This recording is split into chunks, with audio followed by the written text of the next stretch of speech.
Hello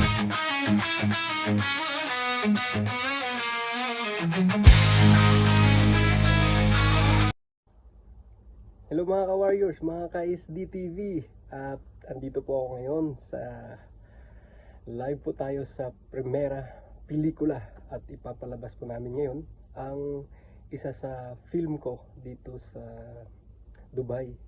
Isang content film, under po siya ng The Revival Dubai. Ang aking family dito sa Dubai na gumagawa ng mga film content. And then mga kasama ko po dito sila Kat, sila Echo at The Revival Family, and then directed by Casey Food and headed by Sir Auri. Yan. So, paano nga ba ang isang tatay magmahal sa isang anak? Ito yung topic natin sa film na ito. So, bilang isang tatay, paano nga ba magbibigay ng pagmamahal o magpaparanas ng pagmamahal ang isang ama sa isang anak? So, panoorin po na rin. Naku, ikaw talaga. Dadami mo pa ako sa problema mo. Oo, sige na. Tulungan mo na ako. O sige, ganito. Papayag ako.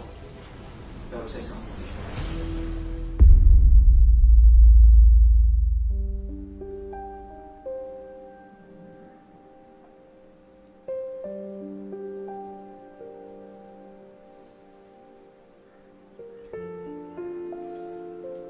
Hey baby, gusto ko ikaw ang magsilbi sa akin ha. Okay po. Tatawagin ko lang po yung waiter na nakasign dito. Ganda nun ah.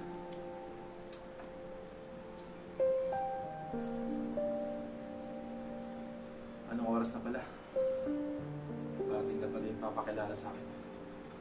Makapag-siyag na. Hi ma'am, magandang araw po. Ano pong order nila ma'am? Ano yung bestseller niyo dito? Steak ma'am. Sige, bigyan mo ako ng isa. Rare, medium, o well done? Well done na lang. Copy ma'am. Tsaka meron ba kayo ditong taro ice cream? Yes po ma'am, meron po. Ilan po ma'am? Isa lang. Sige po. Mag-isa lang ako, di ba? Oh, Pa! Andito pala kayo. Bakit nagpunta po kayo na walang pasabi? Ano ka ba, anak? Andito ako para ipakilala ko sa'yo ang mapapangasawa mo. Ha? Mapapangasawa? Andito na pala si Echo eh. Ayan. Yan mapapangasawa mo. Echo, anak ko pala. Bakit po siya? Anak, ano ka ba? Maraming negosyo to. Mayaman. Mabubuhay ka nito. Pa, kasi... si... ano pala... boyfriend ko po, si Paul. Magandang araw po, sir. Teka lang. Pumatol ka sa hampas lupa na to? Waiter? Ano ipapakain sa'yo niyan? Pa naman? Isang waiter? Oh, magpapakasal na pala itong anak mo eh. Sinasayang niyo ang oras ko. Mauna na ako. Pa, Wait, excuse me po ah. May gagawin lang po sa inyo. Nak, ano ba yung sinasabi yung papatol ka dun? Di ba isang waiter lang yun? Pa, ano naman kung waiter? Di ba ang importante naman, nagmamahalan kami? Bigyan niyo naman ng chance yung tao. Okay. Gusto mo talaga siya. Wes, let's have dinner tomorrow.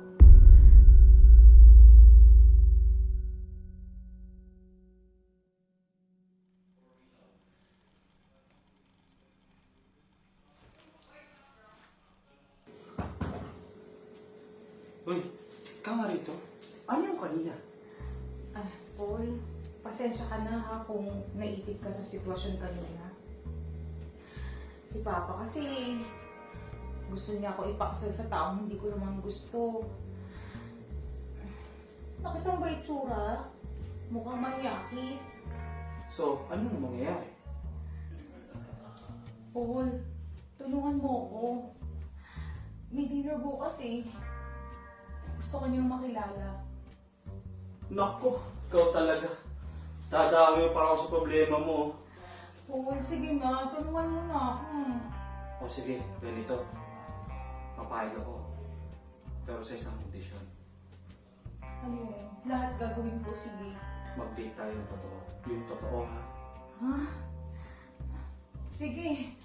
Basta bukas, ha? Deal? O siya, sige. Bukas.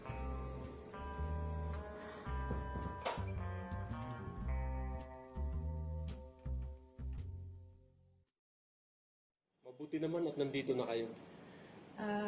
Pa, maraming salamat ha. Binigyan mo ng time na makilala si Paul. Ano ka ba, anak?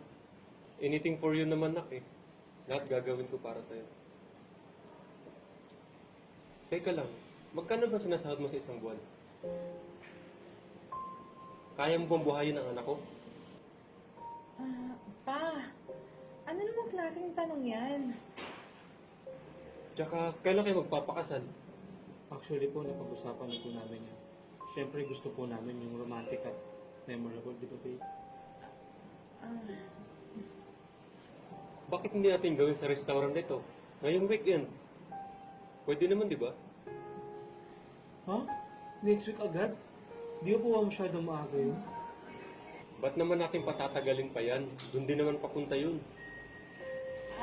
Pa, saan naman kami kukuha ng pambayad para ipasara itong buong restaurant na to sa buong araw? Anak, huwag mo nang alalahanin yun. Ako na bahala dun. Tsaka may meeting pa ako eh. Dito na muna kayo. Ha?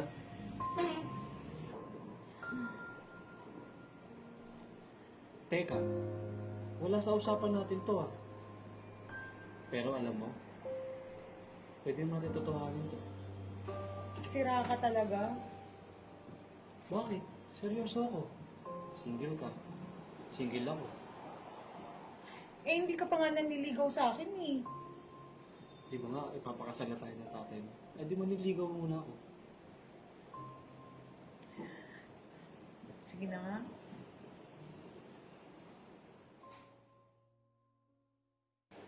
Ano ka ba? Huwag kang mag-alala. Ikaw ang ipapakasal ko sa anak ko. Hindi ang waiter na yun. Pa, tama ba yung narinig ko? May balak kang masama sa araw ng kasal ko? Anak, iniisip ko lang na magkapakanan mo. Hindi niya ba ibibigay yun?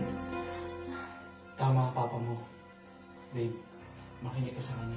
Kaya mas mabuti pa mag-iwalay na lang tayo. Babe, hindi. Teka lang, saglit lang, babe. Paano kami?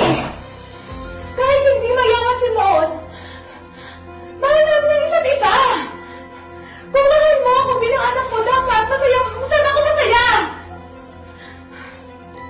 Anak, patawarin mo ako.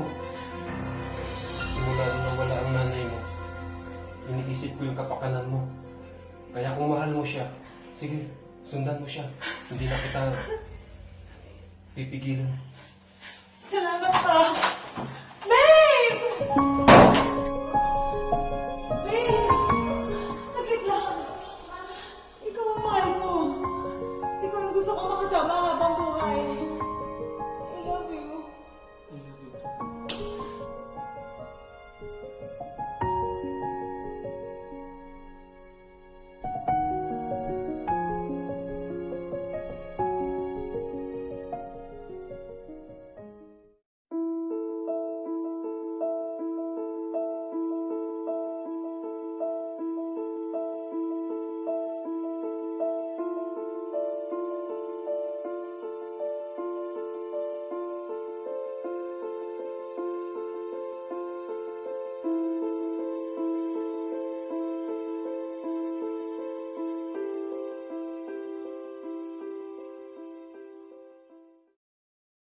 Maraming salamat po sa panonood mga ka-SDTV, mga ka-warriors ko.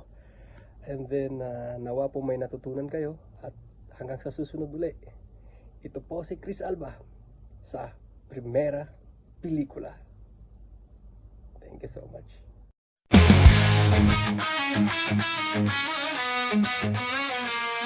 Thank you.